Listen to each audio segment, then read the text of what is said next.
வணக்கம். இந்திய நேரப்படி காலை 7:30 மணி நிகழ்வுகள். முதலில் முதன்மை நிகழ்வுகளை காணலாம். முன்பு ஆட்சி செய்தவர்கள் தங்களின் கஜானாவையே நிரப்புவதையே நோக்கமாக கொண்டிருந்தனர். பிரதமர் மோடி குற்றச்சாட்டு. தமிழகத்தில் ஒமைக்ரான் வகை கொரோனா தொற்று இல்லை. சுகாதாரத்துறை செயலாளர் ராதாகிருஷ்ணன் தகவல்.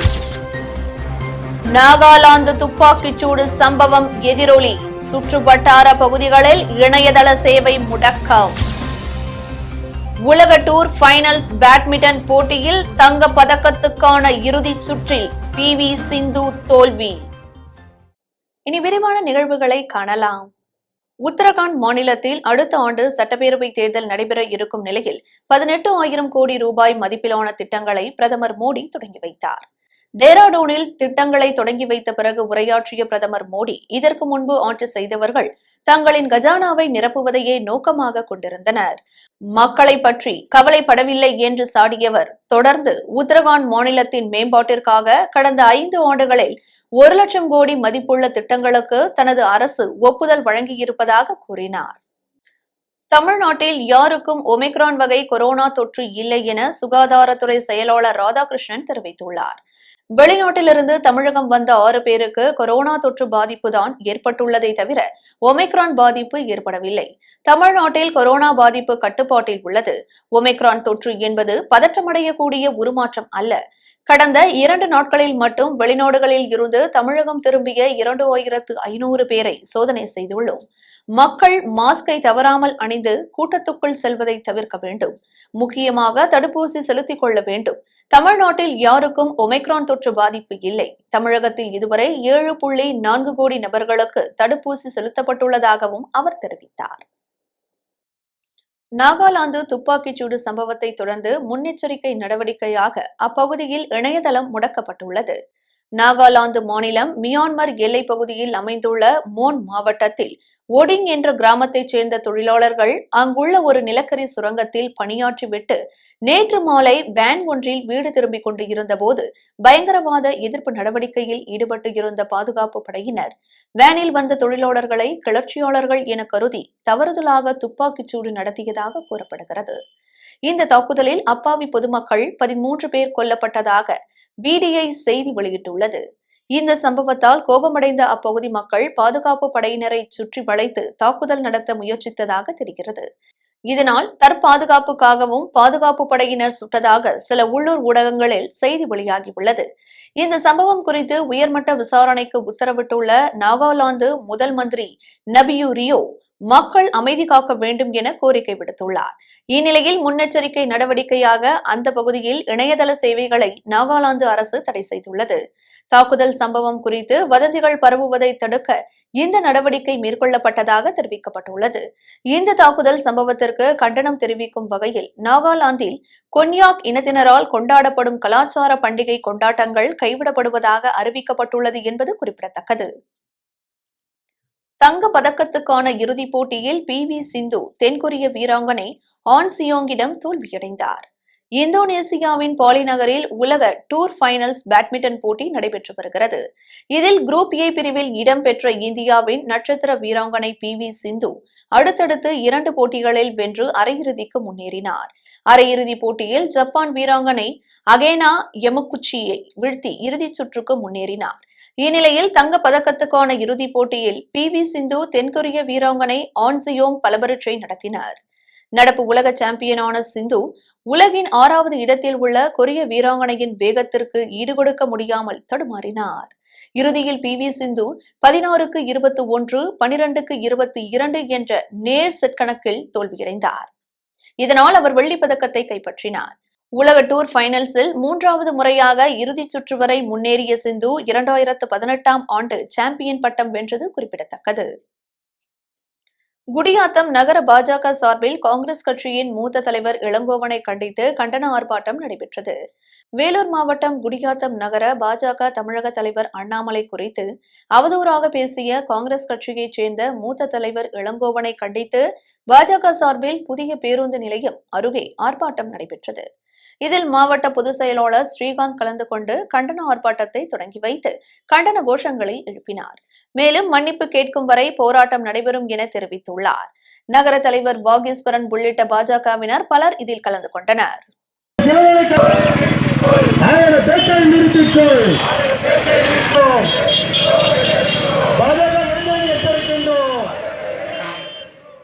பண்ருட்டியில் அண்ணா கிராமம் ஒன்றிய அதிமுக சார்பில் மறைந்த முன்னாள் முதல்வர் ஜெயலலிதா 5ஆம் ஆண்டு நினைவு நாள் அனுசரிக்கப்பட்டது. கடலூர் மாவட்டம் பண்ருட்டி தொகுதி அண்ணா கிராமம் ஒன்றியத்தின் சார்பாக முன்னாள் தொழில்துறை அமைச்சர் MC சம்பத் வழிகாட்டுதலின்படி மறைந்த முன்னாள் முதலமைச்சர் ஜெயலலிதாவின் 5ஆம் ஆண்டு நினைவு தினத்தை முன்னிட்டு திருமலை நகரில் அலங்கரித்து வைக்கப்பட்ட திருவுருவ படத்திற்கு மாலை அணிவித்து மலர் தூவி மரியாதை செலுத்தப்பட்டது. இதனைத் தொடர்ந்து பொதுமக்களுக்கு அன்னதானம் வழங்கப்பட்டது. இதில் அண்ணா கிராமம் ஒன்றிய செயலாளர்கள் கந்தன், தமிழ்ச்செல்வன், கனகராஜ், அர்ஜுனன் உள்ளிட்ட நிர்வாகிகள் மற்றும் பொதுமக்கள் பலர் கலந்து கொண்டனர். ஆத்தூர் தாலுகா அதிமுக சார்பில் மறைந்த முன்னாள் முதல்வர் ஜெயலலிதா 5ஆம் ஆண்டு நினைவு தினம் அனுசரிக்கப்பட்டது. திண்டுக்கல் மாவட்டம் ஆத்தூர் தாலுகா அதிமுக சார்பில் மறைந்த முன்னாள் முதல்வர் ஜெயலலிதா 5ஆம் ஆண்டு நினைவு தினம் அனுசரிக்கப்பட்டது. இதில் மேற்கு ஒன்றிய செயலாளர் சின்னசாமி தலைமையில் ஐயம்பாளையம், சித்தூர் உள்ளிட்ட சுமார் 5க்கும் மேற்பட்ட இடங்களில் அவரது திருவுருவ படத்திற்கு மாலை அணிவித்து மலர் தூவி அஞ்சலி செலுத்தப்பட்டது. இந்நிகழ்ச்சியில் ஐயம்பாளையம் பேரூர் செயலாளர் குட்டி மற்றும் அதிமுக நிர்வாகிகள் மற்றும் பொதுமக்கள் என 50க்கும் மேற்பட்டோர் கலந்து கொண்டனர். சென்னை மாதவரம் மாத்தூர் பாஜக அறிவுசார் பிரிவு சார்பில் மழை வெள்ளத்தால் பாதிக்கப்பட்ட மக்களுக்கு அரிசி உள்ளிட்ட நிவாரணப் பொருட்கள் வழங்கப்பட்டது. சென்னை மாதவரம் தொகுதிக்கு உட்பட்ட பெரிய சேக்காடு, பெருமாள் கோயில் தெரு, குமரன் தெரு உள்ளிட்ட பகுதிகளில் வசிக்கும் 500 குடும்பங்கள் வசித்து வருகின்றனர். கடந்த சில நாட்களாக பெய்த கனமழை காரணமாக மக்கள் பெரிதும் பாதிக்கப்பட்டுள்ளனர். இந்நிலையில் சென்னை வடகிழக்கு மாவட்ட பாஜக தலைவர் சென்னை சிவா அறிவுறுத்தலின்படி பாஜக அறிவுசார் பிரிவு மாநில செயலாளர் குமரன் தலைமையில் மழை வெள்ளத்தால் பாதிக்கப்பட்ட மக்களுக்கு நிவாரணப் பொருட்கள் வழங்கப்பட்டது. இந்நிகழ்ச்சியில் மண்டல தலைவர் பாண்டியன், மணலி ரஜினி, வெங்கட், கிஷோர், மகாதேவன், இளைஞர் அணி துணைத் தலைவர் தேவமூர்த்தி உள்ளிட்ட நிர்வாகிகள் கலந்து கொண்டனர்.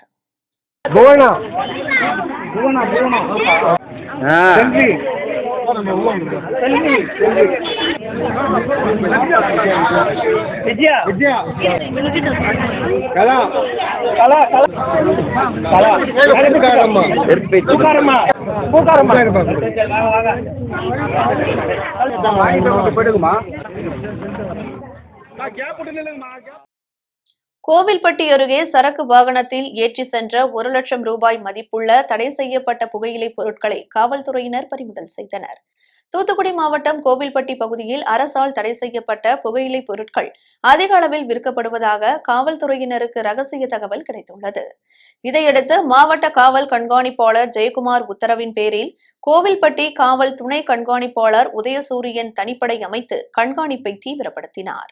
அதனைத் தொடர்ந்து கோவில்பட்டி கிழக்கு காவல் நிலைய காவல் ஆய்வாளர் சுஜிதோனன் தலைமையில் உதவி ஆய்வாளர் சிலுவை அந்தோணி, கோவில்பட்டி உட்கோட்ட தனிப்பிரிவு உதவி ஆய்வாளர் ஸ்டீபன், முதல் நிலை காவலர் ரமேஷ் மற்றும் காவலர் அருண் விக்னேஷ் ஆகியோர் தீவிர ரோந்து பணியில் ஈடுபட்டனர். அப்போது திருநெல்வேலி மதுரை நெடுஞ்சாலையில் அவல்நத்தம் விலக்கு அருகே சந்தேகத்திற்கு இடமாக வந்த சரக்கு வாகனத்தை நிறுத்தி சோதனை செய்தனர். அதில் அரசால் தடை செய்யப்பட்ட 1 லட்சம் ரூபாய் மதிப்பிலான 790 புகையிலை பாக்கெட்டுகள் இருப்பது கண்டுபிடிக்கப்பட்டது. இதையடுத்து வாகனத்தில் வந்த கண்ணன் மற்றும் மோகன்ராஜ் ஆகிய இருவரை கைது செய்த காவல்துறையினர் கடத்தலுக்கு பயன்படுத்திய சரக்கு வாகனத்தை பறிமுதல் செய்தனர். மேலும் காவல்துறையினர் வழக்கு பதிவு செய்து விசாரணை மேற்கொண்டு வருகின்றனர். விளம்பர இடைவேளைக்கு பின் ஜெம் நிகழ்வுகள் தொடரும்.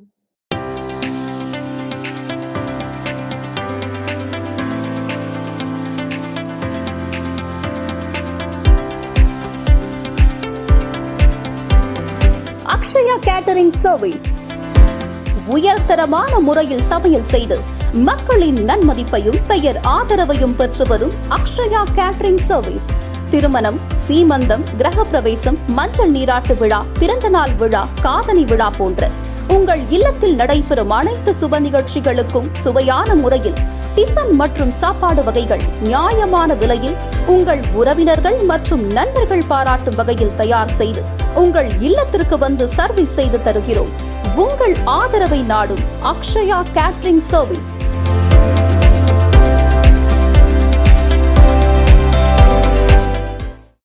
ஜெம் நிகழ்வுகள் தொடர்கின்றன. குமரி அருகே 7 தேசம் பேரூராட்சி பகுதிகளில் சுகாதாரமற்ற முறையில் தேங்கி நிற்கும் கழிவுநீரை அகற்ற நடவடிக்கை எடுக்க வேண்டும் என்று பொதுமக்கள் கோரிக்கை விடுத்துள்ளனர். கன்னியாகுமரி மாவட்டம் பகுதியில் கடந்த 1 மாத காலங்களாக பெய்து வரும் தொடர் கனமழையால் பெரும்பாலான வீடுகள் மற்றும் விவசாய நிலங்களுக்குள் தண்ணீர் புகுந்தது. இதையடுத்து 7 தேசம் பேரூராட்சிக்கு உட்பட்ட காஞ்சாபுரம் புல்லுவிளை பகுதியில் உள்ள சுமார் 50க்கும் மேற்பட்ட வீடுகளை மழைநீர் சூழ்ந்ததால் பொதுமக்கள் இயல்பு வாழ்க்கை பாதிக்கப்பட்டது. மேலும் நீண்ட நாட்களாக தேங்கி நிற்கும் மழைநீரில் கழிவுநீர் கலந்ததால் துர்நாற்றம் வீசி நோய் தொற்று ஏற்படும் நிலை ஏற்பட்டுள்ளது. எனவே 1 மாதமாக தேங்கி நிற்கும் மழை நீரை வெளியேற்ற பேரூராட்சி நிர்வாகம் உடனடியாக நடவடிக்கை எடுக்க வேண்டும் என்று அப்பகுதி மக்கள் கேட்டுக் கொண்டுள்ளனர்.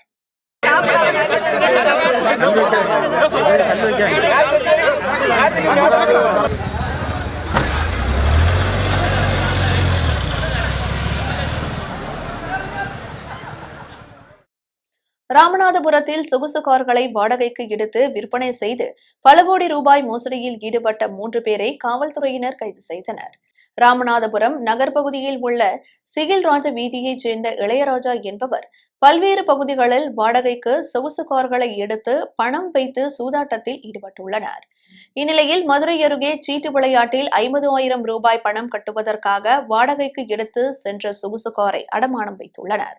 இதேபோல திருமங்கலம், சிவகங்கை, விருதுநகர் உள்ளிட்ட பல்வேறு மாவட்டங்களில் சொகுசு கார்களை அடமானம் வைத்து சுமார் 1 கோடி ரூபாய் வரை இளையராஜா பணம் சம்பாதித்துள்ளார். இதையடுத்து வாடகை கார் ஓட்டுநர் முனியசாமி மாவட்ட காவல் கண்காணிப்பாளரிடம் கொடுத்த புகாரின் பேரில் தனிப்படை அமைத்து குற்றவாளிகளை தேடி வந்தனர். அதனைத் தொடர்ந்து மதுரையில் பதுங்கியிருந்த இளையராஜாவை காவல்துறையினர் கைது செய்து விசாரணை நடத்தியதில் குற்ற சம்பவத்தில் தொடர்புடைய கார்த்திக் மற்றும் சுப்பிரமணி ஆகியோரையும் கைது செய்தனர்.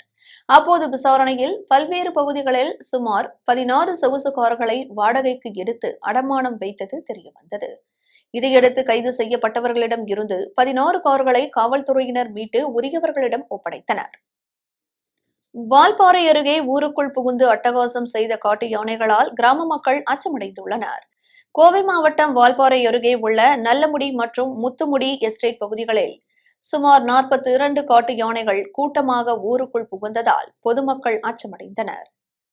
வால்பாறை பகுதிகளில் உள்ள தேயிலை தோட்டங்களில் கடந்த 1 வார காலமாக முகாமிட்டு தங்கி வரும் காட்டு யானைகள் திடீரென குடியிருப்பு பகுதிக்குள் நுழைந்ததால் பரபரப்பு ஏற்பட்டது. இந்நிலையில் இரவு நல்லமுடி எஸ்டேட் மக்கள் குடியிருப்பு பகுதியில் நுழைந்த சுமார் 20க்கும் மேற்பட்ட காட்டு யானைகள் அங்குள்ள பள்ளியின் கதவை உடைத்து சத்துணவு கூடத்தில் இருந்த சமையல் பாத்திரங்கள் மற்றும் அரிசி மூட்டைகளை வெளியே இழுத்து சேதப்படுத்தியது. இதையடுத்து அப்பகுதி பொதுமக்கள் ஒன்று கூடி யானைகளை காட்டுப்பகுதிக்குள் விரட்டினர். மேலும் இதுவரை இல்லாத அளவிற்கு 42 யானைகள் ஒன்று கூடி தேயிலை தோட்டத்தில் முகாமிட்டுள்ளதால் பொதுமக்கள் பெரும் அச்சத்தில் இருந்து வருகின்றனர். எனவே வனத்துறையினர் உரிய நடவடிக்கை எடுத்து யானைகளை காட்டுப்பகுதிக்குள் விரட்ட வேண்டும் என்று கோரிக்கை விடுத்துள்ளனர். ஈரோடு அருகே அம்மாபேட்டையில் உதயநிதி ஸ்டாலின் மற்றும் அன்பில் மகேஷ் பொய்யாமொழி பிறந்தநாளையொட்டி விவசாயிகளுக்கு தென்னை மரக்கன்றுகள் மற்றும் வேளாண் உபகரணங்கள் வழங்கும் நிகழ்ச்சி நடைபெற்றது. ஈரோடு மாவட்டம் அம்மாபேட்டை ஒன்றிய பகுதியில் உதயநிதி ஸ்டாலின் ரசிகர் மன்றம் சார்பில் உதயநிதி ஸ்டாலின் மற்றும் பள்ளி கல்வித்துறை அமைச்சர் அன்பில் மகேஷ் பொய்யாமொழி பிறந்தநாள் விழா கொண்டாடப்பட்டது. இந்த விழாவில் அம்மாபேட்டை சுற்றுவட்டார பகுதிகளில் உள்ள 1000க்கும் மேற்பட்ட ஏழை எளிய கூலி தொழிலாளர்களுக்கு மண்வெட்டி, கதிர் அறுக்கும் அரிவாள், மண் சுமக்கும் கூடை உள்ளிட்ட விவசாய உபகரணங்கள் வழங்கப்பட்டது. மேலும் விவசாயிகளுக்கு தென்னை மரக்கன்றுகள் ஆகியவை கொடுக்கப்பட்டது. மேலும் இந்த நிகழ்ச்சியில் உதயநிதி ஸ்டாலின் ரசிகர் மன்ற மாநில செயலாளர் பாபு சிறப்பு அழைப்பாளராக கலந்து கொண்டு விவசாய உபகரணங்கள் மற்றும் தென்னை மரக்கன்றுகளை வழங்கினார். திருவாரூரில் மாவட்ட அளவில் நடைபெற்ற சதுரங்க போட்டியில் வெற்றி பெற்ற அரசு ஊழியர்கள் மற்றும் மாணவர்களுக்கு மாவட்ட ஆட்சியர் காயத்ரி கிருஷ்ணன் சான்றிதழ் மற்றும் பரிசுகளை வழங்கினார். திருவாரூர் மாவட்டத்தில் விளையாட்டு மேம்பாட்டு ஆணையம் மற்றும் திருவாரூர் மாவட்ட சதுரங்க கழகம் இணைந்து மாவட்ட அளவிலான சதுரங்க போட்டியை நடத்தியது. இதில் அரசு ஊழியர்கள் மற்றும் மாணவ மாணவியர் கலந்து கொண்ட நிலையில் பல்வேறு பிரிவுகளாக போட்டிகள் நடைபெற்றது. இந்த போட்டியில் பொதுப்பிரிவில் விளையாடிய அரசு உயர்நிலைப் பள்ளி ஆசிரியர் சரவணன் என்பவர் முதலிடத்தையும், வலங்கைமான் வட்டாட்சியர் அலுவலகத்தில் பணிபுரியும் விமல்ராவ் 2ஆம் இடத்தையும், மாவட்ட கருவூலத்தில் பணிபுரியும் விமலாதித்தன் 3ஆம் இடத்தையும் தட்டிச் சென்றனர். அதேபோன்று பெண்கள் பிரிவில் வருவாய் நீதிமன்றத்தில் பணிபுரியும் சங்கரேஸ்வரி முதலிடத்தையும், சூரனூர் வசந்தி 2வது இடத்தையும், மாவட்ட பிற்படுத்தப்பட்டோர் நல அலுவலகத்தில் பணிபுரியும் வேலண்டினா 3வது இடத்தையும் தட்டிச் சென்றனர். இதையடுத்து பரிசளிப்பு நிகழ்ச்சியில் கலந்து கொண்ட மாவட்ட ஆட்சியர் காயத்ரி கிருஷ்ணன் போட்டியில் வெற்றி பெற்றவர்களுக்கு பரிசுகள் மற்றும் சான்றிதழ்களை வழங்கினார். இந்த நிகழ்ச்சியில் மாவட்ட வருவாய் அலுவலர் சிதம்பரம், மாவட்ட ஆட்சியரின் நேர்முக உதவியாளர் புண்ணிய கோட்டி, திருவாரூர் மாவட்ட விளையாட்டு மற்றும் இளைஞர் நலன் அலுவலர் முருகுவேந்தன், திருவாரூர் மாவட்ட சதுரங்க கழக செயலர் பால குணசேகரன் ஆகியோர் கலந்து கொண்டனர். சிலம்பம் விளையாட்டில் தேசிய மற்றும் சர்வதேச அளவில் பல்வேறு சாதனைகள் புரிந்த கோவையைச் சேர்ந்த 8 வயது சிறுமிக்கு கௌரவ டாக்டர் பட்டம் வழங்கப்பட்டது. கோவை மாவட்டம் கோவை புதூர் பகுதியைச் சேர்ந்த கௌரி உதயேந்திரன் விப்ரஜா தம்பதியரின் மகள் சிறுமி பிரகதி. இவர் தனியார் பள்ளியில் 3ஆம் வகுப்பு படித்து வரும் நிலையில் தனது 3 வயது முதலே சிலம்பம் மற்றும் குங்ஃபூ கற்றுக் கொள்வதில் ஆர்வமுடன் இருந்துள்ளார். இதையடுத்து சிறுமி பிரகதி தேசிய சர்வதேச அளவுகளில் சிலம்பம், இரட்டை சுருள்வாள் வீச்சு, கம்பு சண்டை, கம்பு ஜோடி என பல்வேறு பிரிவுகளில் தங்கம், வெள்ளி என பதக்கங்களை வென்று சாதனை படைத்துள்ளார். இந்நிலையில் சிறுவயதிலேயே பல சாதனைகளை புரிந்த சிறுமியை கௌரவிக்கும் விதமாக சர்வதேச யூனிசெஃப் கவுன்சில் சார்பில் சிறுமிக்கு கௌரவ டாக்டர் பட்டம் வழங்கி கௌரவிக்கப்பட்டுள்ளது. கோவையில் நடைபெற்ற இந்த நிகழ்ச்சியில் பிரான்ஸ் நாட்டைச் சேர்ந்த சர்வதேச யூனிசெஃப் கவுன்சில் தூதர் டாக்டர் வேலண்டினா பேட்ரிஸ் சிறுமி பிரகதிக்கு கௌரவ டாக்டர் பட்டம் வழங்கி கௌரவித்தார். வணக்கம், என் பேர் பிரகதி உதயேந்திரன். நான் ஆஷ்ரம் மெட்ரிகுலேஷன் ஹையர் செகண்டரி ஸ்கூலில் படிக்கிறேன். 3rd ஸ்டாண்டர்ட் படிக்கிறேன். இதுக்கெல்லாம் முக்கிய காரணம் எங்கள் அப்பா அம்மா, அதே மாதிரி என்னோட டீம் கோச் பவித்ரா பிரியதர்ஷினி, அப்புறம் அதே மாதிரி இவங்களையெல்லாம் விட எனக்கு நிறையா சப்போர்ட் கொடுத்தது ashram matriculation higher secondary school தான். நான் 3 வயசுலேருந்தே இந்த சிலம்பத்தை கற்றுட்டு வந்துட்டுருக்கேன். அதே மாதிரி இந்த மாதிரி நிறையா வேர்ல்ட் சாம்பியன்ஷிப்புக்கும் நான் போயிருக்கேன். அதனால இனி நான் நிறையா நேஷ்னல் லெவலுக்கு போவேன் நம்புகிறேன். இந்த வருஷமும் அதே மாதிரி வேர்ல்ட் சாம்பியன்ஷிப் இருக்குது, அதுலேயும் நான் கண்டிப்பாக ஜெயிப்பேன்.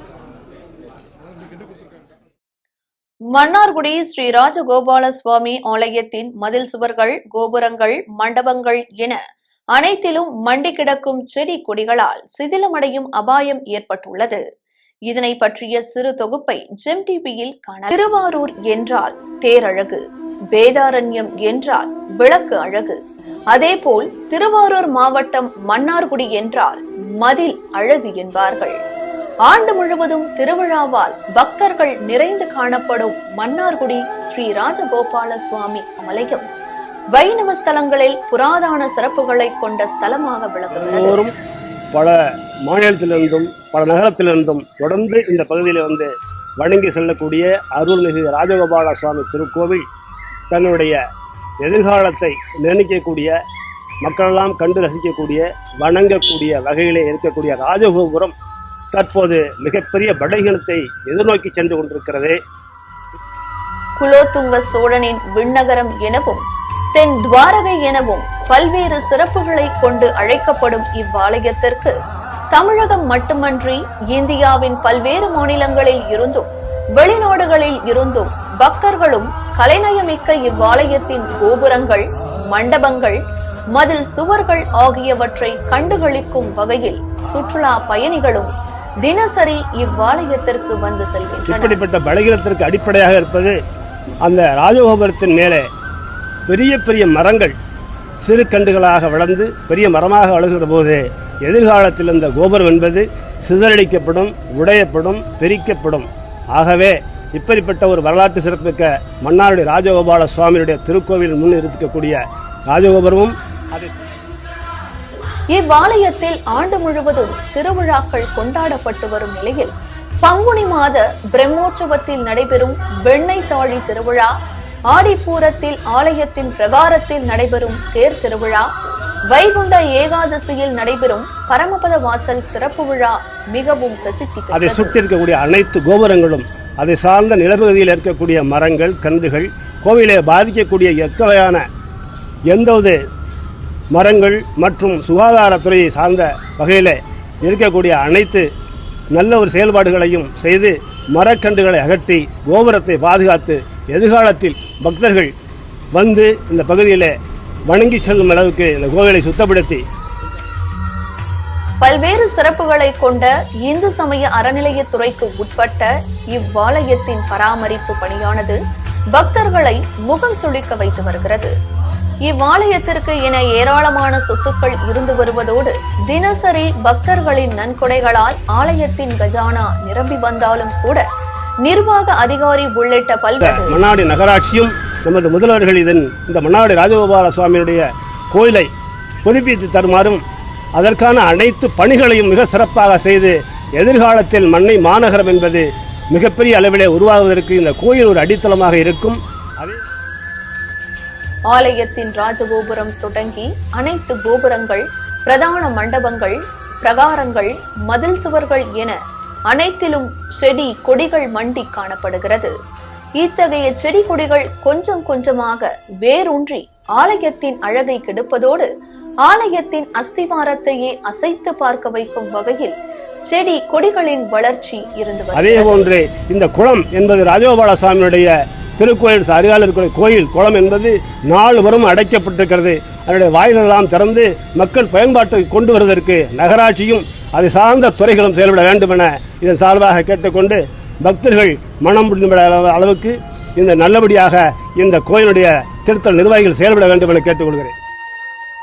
புராதன சிறப்புமிக்க மன்னார்குடி ஸ்ரீ ராஜகோபால சுவாமி ஆலயத்தின் புராதன வரலாற்று சிறப்பையும் கோபுரங்களில் காணும் கலைநயமிக்க பொம்மைகளை சிதைத்து வரும் மண்டி கிடக்கும் செடி கொடி முட்புதர்களை இனியும் காலதாமதம் இன்றி ஆலய நிர்வாகம் அகற்றி தமிழகத்தின் பாரம்பரியத்தை பாதுகாத்திட தமிழக முதலமைச்சர் மற்றும் இந்து அறநிலையத்துறை அமைச்சர் உள்ளிட்ட அறநிலையத்துறை அதிகாரிகள் முன்வர வேண்டும் என்பதே ஒட்டுமொத்த பக்தர்கள் மட்டுமின்றி ஆன்மீகத்திற்கு அப்பாற்பட்ட பொதுமக்களின் கோரிக்கையாகவும் இருந்து வருகிறது. மீண்டும் ஜெம் முதன்மை நிகழ்வுகள். முன்பு ஆட்சி செய்தவர்கள் தங்களின் கஜானாவையே நிரப்புவதையே நோக்கமாக கொண்டிருந்தனர். பிரதமர் மோடி குற்றச்சாட்டு. தமிழகத்தில் ஒமைக்ரான் வகை கொரோனா தொற்று இல்லை, சுகாதாரத்துறை செயலாளர் ராதாகிருஷ்ணன் தகவல். நாகாலாந்து துப்பாக்கிச்சூடு சம்பவம் எதிரொலி, சுற்றுவட்டார பகுதிகளில் இணையதள சேவை முடக்கம். உலக டூர் ஃபைனல்ஸ் பேட்மிண்டன் போட்டியில் தங்க பதக்கத்துக்கான இறுதிச் சுற்றில் PV சிந்து தோல்வி. இத்துடன் ஜெம் நிகழ்வுகள் நிறைவடைகின்றன. மீண்டும் நிகழ்வுகளை காண இணைந்திருங்கள் ஜெம் தொலைக்காட்சியுடன். நன்றி, வணக்கம்.